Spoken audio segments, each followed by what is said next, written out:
Hey there, Hawks fans. Well, it was a fierce one out west. We led at the final break, but Fremantle surged late at Optus Stadium to end our 4-game streak. Cal Shadir lit it up with 3. The small forwards brought it early, but we couldn't hold off for Freo's finals push. And I guess it's eyes forward, mate. So plenty to unpack from a cracking contest. Welcome one and all, but I've got Chris joining me tonight. We'll break it down with you. And mate, where do we even start with that one? Look, it was a disappointing end to the night, but if you break the game down, it was pretty even throughout. At the end of the day, that last quarter just let us down, but the pressure rating for the game was quite high. So it was a bit scrappy at times, and I felt like they probably, even though I don't know if they had less inside 50s, but their inside 50 purpose for their forwards was a lot more structured than ours. We seem to scrap our goals, which is unlike the way we normally score. Yeah, I think interested to hear what everyone thinks on this. Just the way we're bringing it inside 50, probably Chola tweaked role with Kalsher in. Let's have a quick look at that. But our efficiency inside 50, 43% for the match.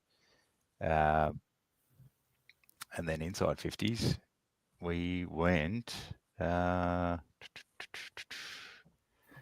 apologies, can't get it up quickly here. That's right, I'll keep going while you're looking 51 that up. each, 51 apiece. So we normally average 53, as do they. So I'd like to know. Yeah, have you got the last quarter there? Because I reckon they dominated us in that last quarter. All right, well, if you want to keep having a look at some of the fans' questions here, I can try and dig in.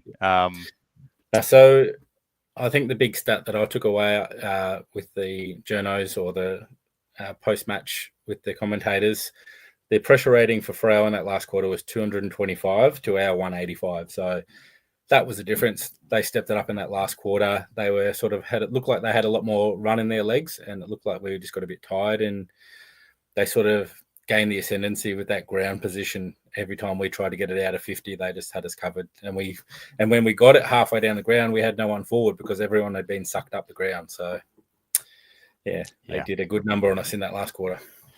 Yeah, they did. And it's where are you getting the lift from to counter it? Who's going to stand up in that moment across the fourth quarter? Weddle breaking lines. Yeah, and look, you've got players in the mix that could. Just do we make a few, I don't know, too many tweaks? Anyway, we'll unpack it. I can't find that stat for you. So, yeah, look, it's promising seeing Deer come back in. Look, there's a few probably errors that some of our other players don't make week in, week out that probably cost us a little bit at time. I know. Look, Meekie had a pretty good game as well. I didn't check.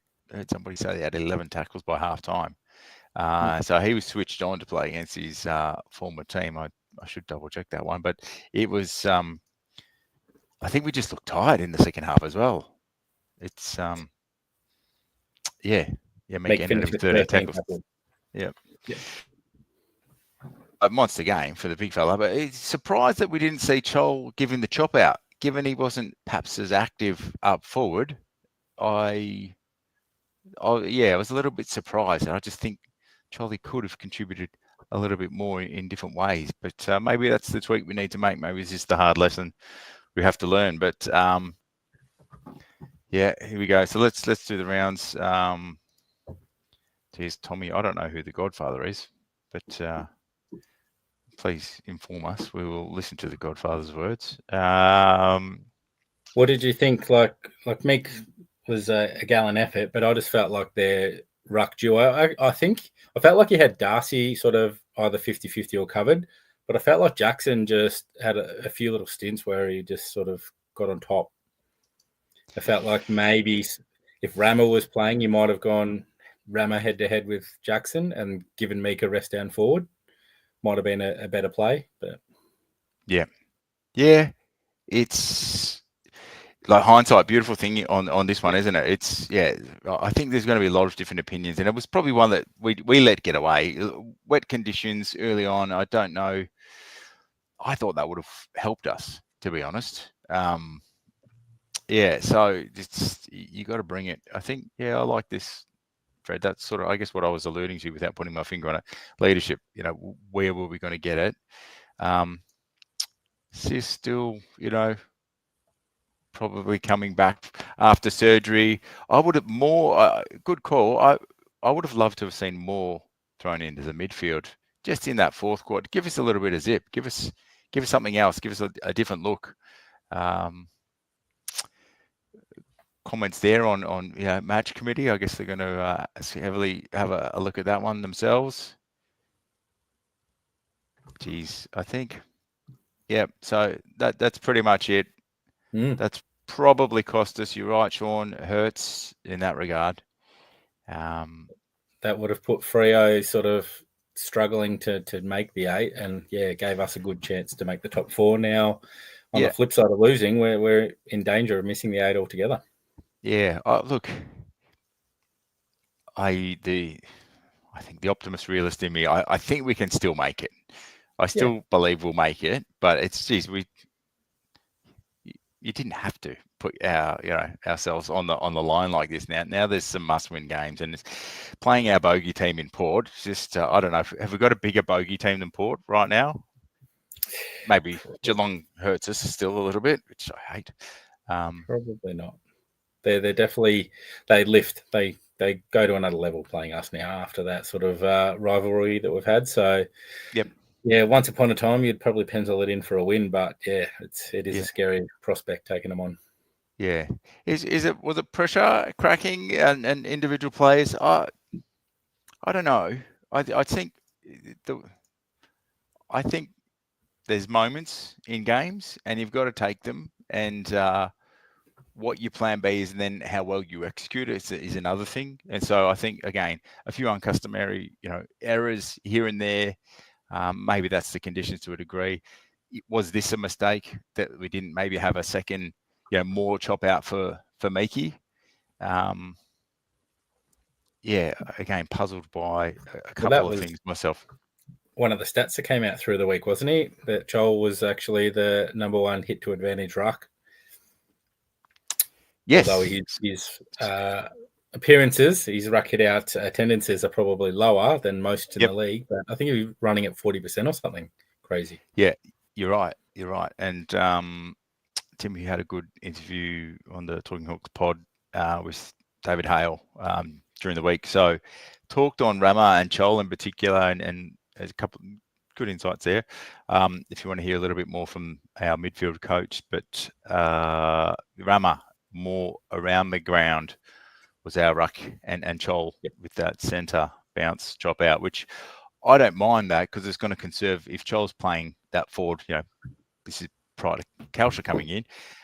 Keep Chol's energy up for chasing and whatnot leading up forward. Although the forwards do cover a lot of ground these days with the way we defend in the modern game. But anyway, it'll be interesting to see if we make some changes there with the ruck stocks, and then a ruck forward in Rama versus Lewis just pounding on the door now. It's interesting. Well, that would be one way to get that extra tall in if we did. Probably give Chol maybe a few more runs in the middle, used Meek either forward or just rested on the bench. Obviously, he's that good. You don't really want him on the bench, but everyone needs a rest. Yeah. Rama, maybe a few nerves in earlier games this season, dropped a few marks. We're starting to come good. He's had a cracker in the VFL. I think Lewis clunked 8 marks as well in the VFL. So that was well, those boys. That was Rama's 50th VFL game. There you go. So, not too bad. I'm not sure how many AFLs. He's probably around that 10 to 15 mark, maybe. Yep. So he's still early in his career, but he's come a long way this year, I reckon. Yep. Let's change pace. Skinny. How'd you see his game, Chris?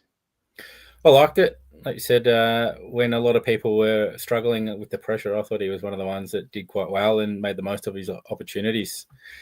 Liked his haircut too. Used to rock that back in the day. I think I did once or twice. But he was up for it. He was a little bit slow in that first quarter, and then he really worked his way into the game nicely. I think, what did he end up with? 27 disposals. He's gone to 55%. probably a bit low by his standards. 15 uncontested, 11 contested, which was right up there for second highest, equal second highest on the night with Nash and following up Nuke. So 3 tackles. Guinea just is a little bit of a waddler. He's not got the fastest sprint. He gets around because he can judge where and when to go. So it does well. But yeah, I liked his game as well. And yeah, interesting to see what else. 6 score involvements from Guinea. So pretty solid there.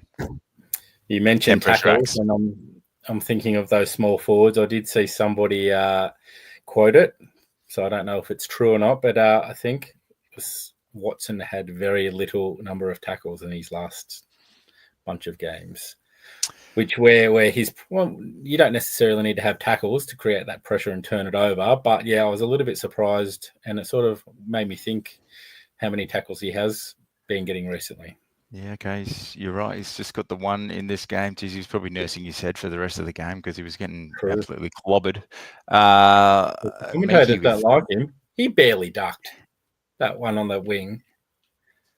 Yeah. Yeah. Anyway. We try not to bash, but geez, I was. It looked like a bit of a joke in the last quarter. Yeah, not a lot going our way. So maybe it's a different role there. I didn't quite put my finger on it. The whiz in the wet, I thought he would have been all right. And that time he tried to just absolutely hammer on the boundary and took the bounce. He could have probably almost had a shot from would have been a meaningful shot had he nabbed it. But yeah, there was a little bit down on his performance compared to normal. But I'm just looking at some of these stats here. Pressure acts. When we did talk about perhaps wanting to see a leadership suggestion earlier from Sis and Moore. Moore's got 23 pressure acts. And love seeing this. Connor McDonald, I think more consistently we're seeing that pressure game from him. 25 pressure acts. He led the Hawks this week. I loved his game, and I did only have the one little criticism where it's the third quarter. No. No, it was early. It was the first quarter. He was on the breakaway. I think Chol might have got a tackle. There was a couple of players involved in the middle. Got out to Croc. He was about 50 metres out, and he had an option down in the pocket and a couple of runners on the inside. And he sort of looked, and he ignored everyone and had a shot, and it missed. It was just the wrong option at the wrong time, and that could have just, like, when we really needed a goal, that would have been the right move. It was disappointing. Yeah. Saw a little bit of that early in his career, and then he definitely reined it in, didn't he? So anyway, feeling good. Maybe the rest of his game was brilliant. Yeah, agree. 5 tackles, 5 score involvements, and a snag for himself. So well done, Connor. I think I like this call, Kaz. I think there's probably tweaks that we were doing. I don't know that too much of it was coming off though. Again, the pressure rating was definitely finals. The atmosphere would have been good for the boys to play in that bit of opposition. They did seem very loud. So yeah, having not been there, but having been there before, it is a loud crowd. Hawks media team did an interview with Guinea that they've put on the socials, and he did talk about that overuse of kicking the ball long when it was unnecessarily. They had nobody to kick to, but that pressure just forced them to kick long, and it was just going straight to Freo because they were set up for it. So yes, I don't know why they just kept doing it. I know you're under pressure, but you just can't. That's VFL footy. You can't do it. You've got to find a better option. Yeah. The other thing was, I think, talking about that pressure around the ball, we seem to be doing a lot of small inside hand passes to the runners, and there was just, whereas Fremantle were getting it outside to the runners. So I think that's one of the areas where they sort of beat us around the ground, getting it clear of the contest. So yeah. It's if you're going to fumble and you're going out wide and you've got a little bit more space and time, it's a little bit less pressure. It's probably not a bad little tactic, is it? Is it a safe move? Because if you get tackled, it's probably going to be a ball up versus potentially pushing out wide and maybe turning it over. I don't know, the risk versus reward, but yeah, I found it interesting. They were red hot on those tackles, weren't they? yeah. They haven't been all year, but more so for the ones that had no prior, but they had one arm pinned, which is being deemed that you've got one arm to get rid of the ball because you can kick it. Oh, which I don't know. I think it's a bit harsh, but yes, as long as it's umpired evenly both sides, I guess the players have got to get on with it. Yeah. Yes, it frustrated me, Peter, that we were just bombing long, which I probably touched on a little bit earlier. How many times that forward 50 entry was, I guess, probably a long kick versus a little bit more precise. Definitely was more of that, and I think that's us trying to back Kelcher and then the smalls to Crum, maybe a Chol to Crum because Chol wasn't flying for them like he has been. Gunners, he's pretty crafty down there. You saw the opportunistic C-Mac goal off the ground. He nutmegged Kelcher on that one, straight through the legs before it went through. So, it was frustrating. Chol definitely could have drifted across the front of the pack a couple of times if he was in a slightly different position. I think he would have been a red hot crack to mark one or two and then have a shot from straight in front in the square. So I reckon that'll be on the tape when they review that one. So I was having a chat to Mitch pre-game about who Finn was going to tag because Sydney did it to Freo the week before quite successfully. Yep. So once he was named in the team, it sort of seemed like a logical reasoning. But we were discussing who, and he's gone, no, he's sub. So he can can that idea. But he had an impact when he came on, which I liked. He's a good sub because he's flexible. He can go back, he can go forward, he can play in the middle if need be, or on a wing, whatever. Yeah. So he is a good sub, but it just seemed like such a wasted opportunity when there was 2 or 3 players that he really could have tagged and taken them out of the game. Yeah. A few things puzzle me. I'm trying to keep up with the comments here. We're going to touch on a few quickly. Did like Barassa's game, super solid. Yeah. Kerry touched on Carl Amon had a good game. Yes, he did. I think Harry Morrison as well. Another solid performance from Harry. I think Dimmer looked pretty tidy again down back, just Mr. Reliable. Jars playing that heavy tag, in the first quarter, and then got a little bit off the leash was good to see. I think there were some good moves made. Just didn't quite carry it through for the whole game, did we? Well, the one thing that I noticed, which I went back and double-checked before the live, Freo kicked the first goal of every quarter. So that just really put you on the back foot, especially that last quarter. We really, going into that last quarter with a 2-goal lead, it was a perfect opportunity to steal that game over in the Perth. But, giving them that first goal, that just gave them the momentum and that they needed to get over the line. Yeah. I'm seeing a few ones I've got to get back to. Here we go. No, lost it. There we go. Andrew Everett. A few random questions here. We'll try and touch on a few. As Warple checked out, I think he's seeing effort. I don't know if he's the sort of guy that would mentally check out too much. And at the end of the day, if he's going to demand a high price from another suitor, he's got to go out and perform. So either way, he's benefited by playing his best footy. Yeah, he had that nice left foot kick, was superb, which then got kicked around to Gunners. Might have been Gunners' goal, or he definitely had a shot.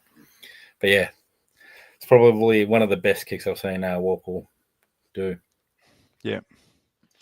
I'm not sure what that one's in relation to, but we have seen Warps definitely performing at a higher level. I think he's just coming off, little bit of an interrupted season as well. So we'll give him the benefit of the doubt, I think. Not aware of any little intel there, but yeah, all right. Let me just jump on the questions there. I was really, look, Nuke, do we need more? The midfield, 22, 8 tackles from Nashi. Warble 22. It's Ward in the mix. McKenzie, should he have stayed in a little bit longer? Was that the right decision? Look, McGuinness come in, tactical sub. McKenzie had 8 at the time, 8 disposals when he's come off, and probably wanting more from him. Not breaking maybe some tackles that we'd hope he would, and like his shimmy can. He's got that improved strength. He just wasn't playing to his standards, I don't think, that I've come to expect of McKenzie. So I think Meek was doing, well to get their hands on the ball. Wasn't necessarily silver service to the midfield, but you've got to be able to take the good and the bad there as a midfielder and work out, read the opposition ruck. Do we need more? I mean, we don't have a Weddle now. We don't have a Day right now. Do we need more from this midfield? Probably. And yeah, I guess you've probably seen Ward overtake McKenzie, where McKenzie was probably in front of Ward at the start of the year. But I don't mind the fact that Sam Mitchell pulled the trigger on making the sub early. And it's not the first time he's done it this year to do the tactical sub early. You've seen McGuinness did have an impact early in that third quarter where he had a few important plays and then took that, like you said, where Chol should have been going in front of the pack. McGuinness was at the back and he snuck across the front, took a mark, and did he kick that goal? He did, didn't he? Yes, he did. Yep. Yeah. So, he did come on and have an impact, which was impressive. Yeah. Fred's saying, tag Newcomb in our midfield doesn't necessarily perform too well. There's definitely been times where we've seen that, and Nashi blocking and tackling when Warps is up and about can make a difference. You see them trying to read that and blocking for each other a lot more when there's ball ups. Not sure quite what our answer is there, but I just like mixing it up a little bit. I'd rather if it's a little bit of a star mat or the opposition starting to get up, let me see a Wiz in there. Let me see a Moore in there, even a C-Mac. Just show me something else in the midfield if it's not quite clicking. And maybe they're trying to persevere to get that chemistry back, the touch. I don't know. I feel like the core, 4 midfielders day out, but then with Meek, they just know each other enough already. I don't know that they need that. Is it the chemistry they're trying to establish with Ward or McKenzie? Possibly. That's probably one of the only things I can try and make of it. Yeah, it's hard when you take Will Day out of the picture and everybody's got to take up the slack of a player that you can't replace. Yep. Sam Mitchell in the presser. Look, the other thing, if the midfield's not quite there, we saw Butler come in. I didn't mind Butler giving us a bit of zip as well out of the midfield. Look, I'm just thinking ahead, at midfield, and you've got Port Adelaide. They went back and had a look. They led by nearly 70 points against the Hawks just before halftime. When they trounced us last time, we're coming back, but I think it was 9 points in the first quarter. It's just a shocker. Our midfield needs to be switched on, or else, we are going to be blown out again. And at this time of year, we can't afford it. So, midfield, let me just whiz down any other thoughts there. Pace, yeah. I don't know that we'd quite go with Bailey in the middle. At the moment, yes, speed. I know. Well, he hasn't necessarily said the middle. He just said we need pace. Yeah, true.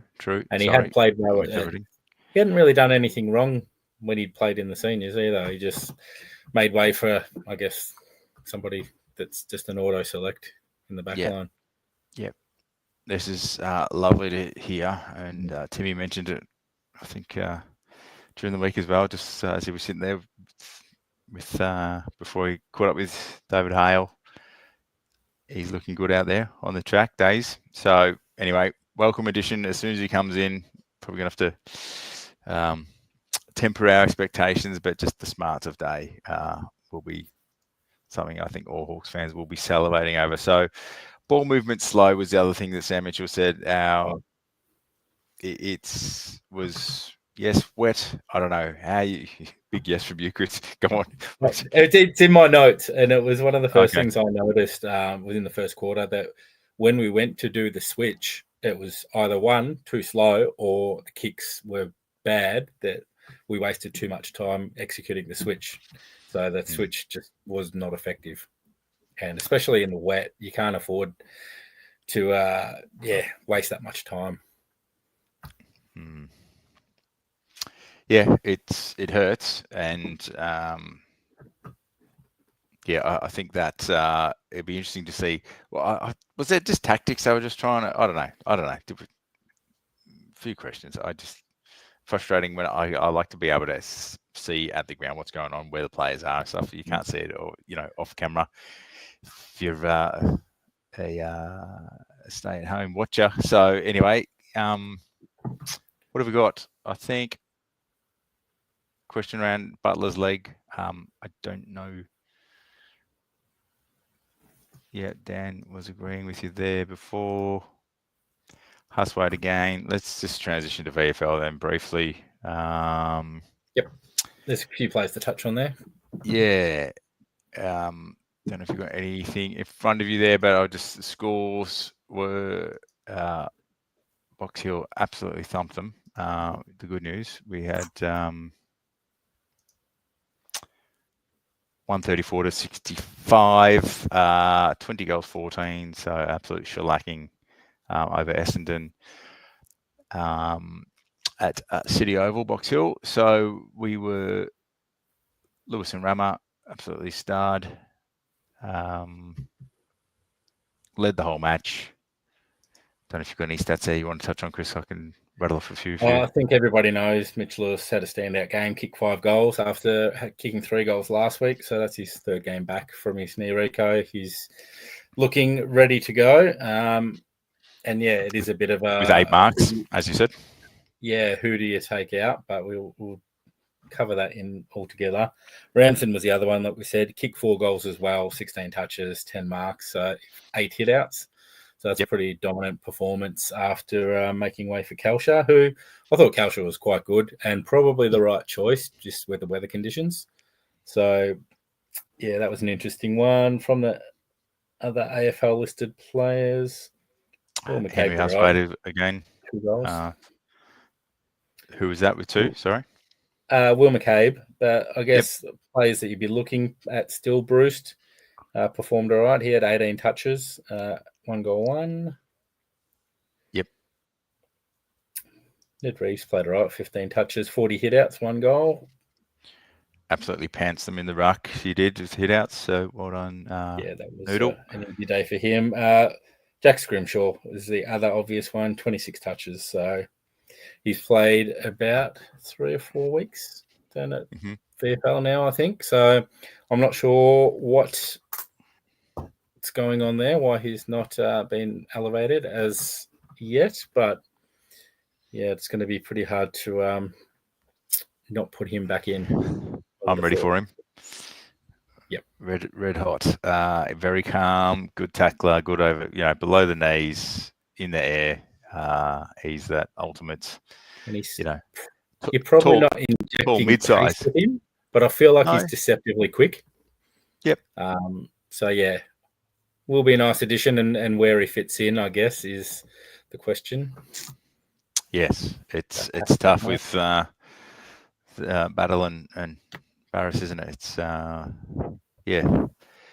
last one was probably Henry Huswaite, 33, and 11 clearances, so 4 tackles, doing his bit as he does. Probably slightly down was who was I seeing? We were talking about Port Adelaide's midfield. And I can't imagine, with Huswaite's sort of slow speed, that he'll be the person to come in this week to fill that void. Yep, I agree. even though he will be gutted. But yeah, we definitely need some line breakers. We need some blokes that can give us burst. And then you've got the just the midfield. Horn Francis, and when he goes forward, he's dangerous. You need a really good matchup against him. He did. He's kicked three goals today with 27. Butters 38 today. Just all right. It's against the Eagles, but surprisingly, Rosé 16, but he only played 55% game time. So interesting to they cotton wooling him to a degree, keep him mindful of trying to push for finals. Maybe I think they played their grand final against us earlier in the season for Port, and then they really dipped after that. So I didn't mind seeing that. Before we move off Box Hill, though, is there any obvious ones there? Is Lewis in? That's sort of from the get-go of this conversation. There's been people saying Lewis surely. I think the big question is he can play the three big calls. I think it's not that we can't, because Adelaide's doing it quite well. It's more that who do you take out a small forward? And our small forward brigade is quite good. So how do you fit him in? And like you said, maybe through that ruck rotation through the middle, you might be able to squeeze an extra tall down forward and just rotating, like you said, Chol a bit more time through the middle. Maybe they rotate it through the bench as well, which sort of takes away from the rest of the team, but I'm sure you could manage it. Yeah. Well, I was surprised that Gunston played over in the West with his, the travel and the wear and tear on a 33-year-old body, but glad he went over, glad he put the boots on. Did I hear he went a day early? One of the players went a day early. It was Gunners. Yeah, he did. So, I mean, if Deer stays in, bit stiff for Chol if he goes out, given the form he's been in this season. Maybe he steps up and plays a little bit more that medium-sized forward if Gunners needs a rest. Chol takes the Gunners type of role. Definitely different players. Not a like for like there. With Weddle out and Rammer out, if you can't take Chol out, because you're not putting Mitch Lewis in the ruck. You got nobody else to play that second ruck. Nashi was a bit limited. Yeah, true. But he was a bit limited this week. He sometimes he can soldier on and put a body on, but it just, depending on the opposition, perhaps. There we go. Dan's thinking not too many changes. Maybe we'll do a quick shout out at the end. What you think up forward, or if you want to jot it down now, tell us who you think should be. Normally, you don't make many changes to a winning side, but the fact we lost opens the door for an extra change or two, I think. Yeah, absolutely. There we go. Some suggestions already rolling in there. Good work. I think Fred's mentioned that one earlier. So he's not a big fan of Nashi in the ruck, but he competes. I think,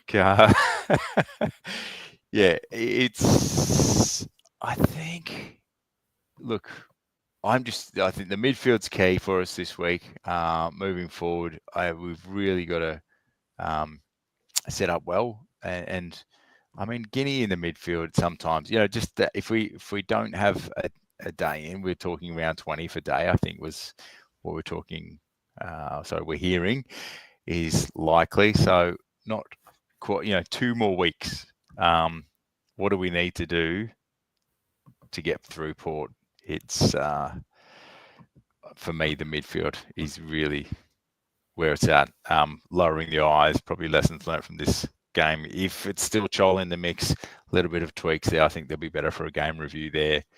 Don't mind a little bit of C-Mac in there. We've sort of touched on it already, but what do you think, Chris? What's essential? I'd like to see Scrimshaw back in. I know that's not putting goals on the scoreboard, but I guess you're relying a lot on Carl Amon to rebound. I know you've got Impey to an extent, but he's not a long kick. Whereas Scrimshaw can pull off those Sicily type kicks that he's not executing right now. To me, I feel like Sicily's still whether he's down on confidence or not, but I feel like he must be carrying an injury of some kind because it's just not the Sicily that we're used to seeing, and he's a long way off his best. I think the others people have said, liability is the word that is being used at the moment, which I can't disagree with. And if he wasn't captain, would he be possibly having a rest right now? I would say so. It's a tough one. But I'd like to see Sicily, and it's pretty hard not to probably look at Mitch Lewis. It's obviously a bit of a jump up from VFL to AFL, and we know he's capable of it because he's done it in the past. So I do think those two are the standout inclusions. It's just a matter of who makes way and how you sort of manage. Yep. And who makes way for Lewis is probably the big question. And if it is Scrim, it's actually hard because Amon and Impey doing their job very well down there. Same as Hardwick. You've got Battle and Barras. Unless you move Battle to a different part of the ground, which we haven't seen too much, I'm not sure how it works. What we're going to see. I think TB's locked in, Sicily captain. I just don't know what it's going to take to see Scrimmer in. For CJ, maybe. Where are we playing him? There's rotation, so for sure we can see it, but I don't know if we're going to see HH. Unfortunately, Huss. Absolutely love him, but speed's quite a big asset at AFL level. Yeah, Fred's a bit old school. Just I don't know if we can tag him fully. I 100% agree. But we got two bulls. You probably got Whoops and Newcomb that'll spend a little bit of time banging bodies. Geez, didn't Jago O'Meara like having a little bit of fun with his old team? Yes, he did. There was quite a few little push and shove going around all over the ground, actually. Yeah, there was quite a fierce contest. Yeah.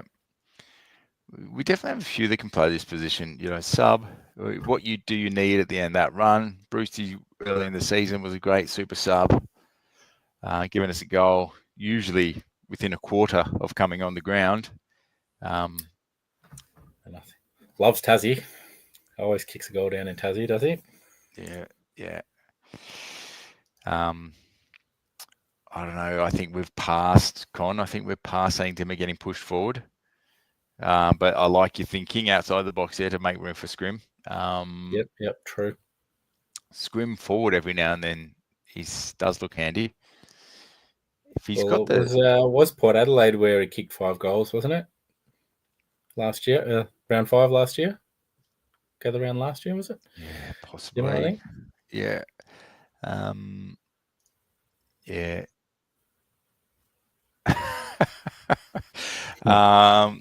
We will see. Well, all right. Well, let's just get into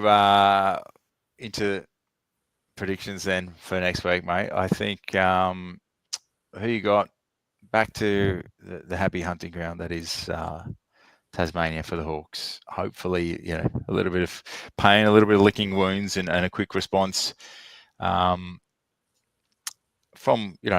on a few levels will get us back on track. You don't usually see the Wiz play 2 in a row that lowers his colours. So we hopefully get a little bit of bounce back from the Wiz. A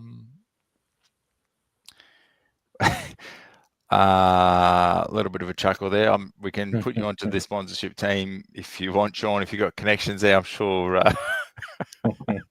the Hawks will have a chat.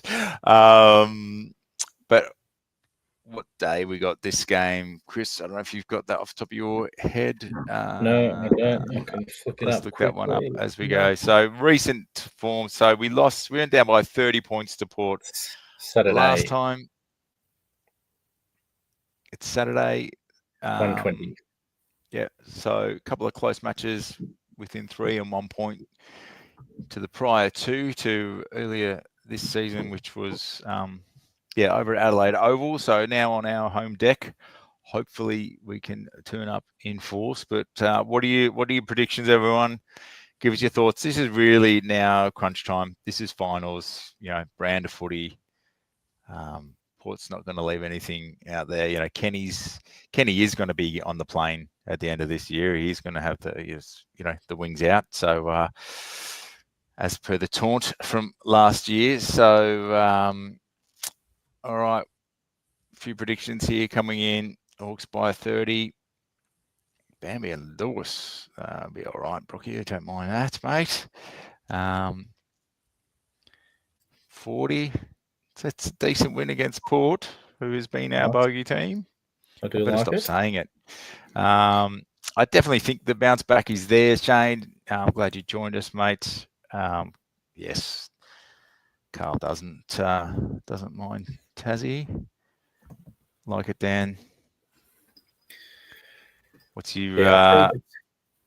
Definitely going to be a tight game to an extent, but being down in Tassie and we know how to play that ground very well, I do feel like it's to our advantage. I know they did come back against West Coast, but if West Coast pushed them that hard early in the game, you'd like to think that we should be getting on top of them. But with that new rivalry we've got with them, we know that they're going to lift to another level. But yeah, I'm going to have to be positive. Like I said, our season's on the line, so I think we'll get up by, say, 3 goals.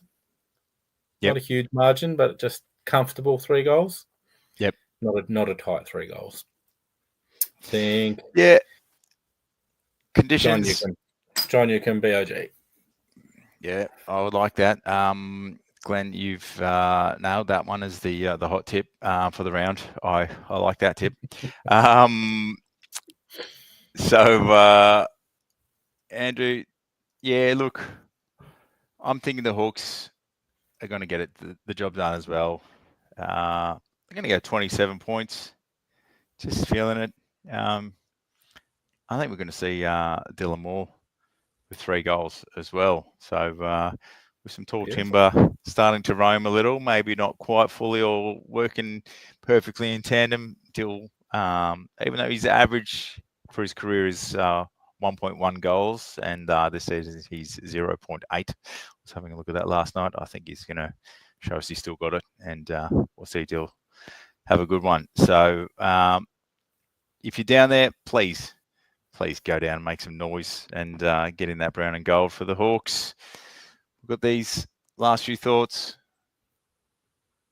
Yeah, it'd be good to get down there. Key game. So if you're not able to, Box Hill, absolutely flying. So you're going to see some good footy there. You're going to see those that are knocking on the door, and hopefully we see this little bit of momentum pick up 4 on the trot. Maybe this was the loss we needed to make us sit up straight. How many, just question without notice, how many games are we going to win against the Pies, Lions and the Crows, Chris? And to you at home? Well, are we serious? We pretty much need 2. The equation hasn't changed. And beating Freo could have been probably one of the 2 we needed. Adelaide's probably the scariest prospect for me, to be honest. I think Collingwood's beatable. I think Brisbane's tough. They've played a bit average, but they've actually lifted in the last few weeks, Brisbane. They're sort of starting to peak at the right time. But they might take the foot off the gas if they consolidate top 2. They may, rest some players in that last round. So I'm still confident we can do it, especially get Will Day back on the park. Mitch Lewis find some form. Definitely got the cattle to do it. Yeah. Look, if we are seriously going deep into the finals, I'd like to think we're going to get at least one there as well. Maybe it's the Pies. A sneaky one against Adelaide. We're sneaky one against Brisbane, like we've done. The top 8, I think. I haven't done a ladder predictor. I know one of our followers here has said done the ladder predictor, got us finishing 9th, which come on. Don't know how he's rated those tough games, but yeah. Yeah. We probably need at least one to make the 8, if not 2. But this is a little bit what's in my thinking. They will be potentially trying to get their cattle right. So that's why I think we might sneak 1, but 2 would be very, very nice. So let's leave it there. Everyone, thanks for joining us tonight. Follow Talking Hawks content. You'll see the articles out through the week on the website and on the socials. However you like to consume your social media, follow Talking Hawks. Let your mates know. Sub on here on YouTube. That's where you can comment the most. And if you've joined us late, percentage booster. Yeah, please. I like that one. If you like podcasts, jump on there as well and follow Talking Hawks. But comments here. If you've joined us late, we try to keep an eye on it, so we'll come back to it. So if you haven't joined us the whole night, thanks for coming, everybody, and we will catch you next time. Chriso, you can sign. Gotcha. Go Hawks. Here we go. Push the button. I've lost the plot.